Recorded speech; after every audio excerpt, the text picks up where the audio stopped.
श्री कृष्ण की कहानी बिना राधा जी के अधूरी है। भले ही दोनों ने शादी नहीं की, लेकिन दोनों के प्यार आज भी अमर है। मंदिरों में कृष्ण जी की मूर्ति के साथ राधा जी की मूर्ति होती है। दरअसल भगवान श्री कृष्ण और राधा जी के बीच आध्यात्मिक रिश्ता है। कथा के अनुसार राधा का विवाह अनय के साथ हुआ था। लेकिन क्या आपको पता है कि राधा जी द्वारका में कृष्ण जी के महल में रहती थी।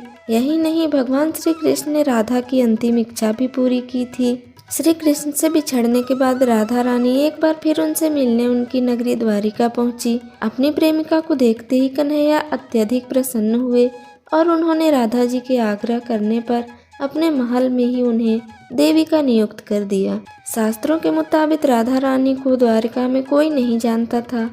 देविका बनने के बाद राधा महल के कामकाज देखती और कृष्ण के दर्शन मात्र से खुश हो जाती।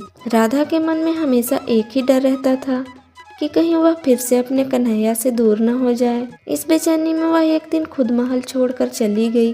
कृष्ण को सब पता था, वह भी राधा के पीछे चले गए।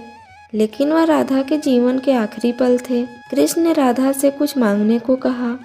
तब राधा रानी ने यह इच्छा जताई कि उन्हें कृष्ण की बांसुरी की मधुर ध्वनि सुननी है। नंदलाल ने बांसुरी बजाना शुरू किया ही था कि थोड़ी देर में राधा ने अपने प्राण त्याग दिए।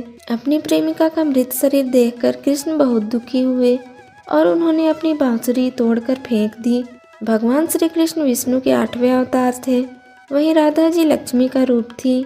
वहीं दूसरी ओर ऐसा माना जाता है कि रुक्मिणी राधा रानी का ही आध्यात्मिक रूप है। शायद इसी वजह से श्री कृष्ण ने उनसे विवाह किया। वहीं एक कथा के अनुसार राधा और कृष्ण का विवाह स्वयं ब्रह्मा जी ने करवाया था। जब कन्हैया अपनी बांसुरी बजाते थे तो राधा जहाँ कहीं भी होती थी, बांसुरी की मधुर ध्वनि को सुनकर उनके पीछे खींची चली आती थी।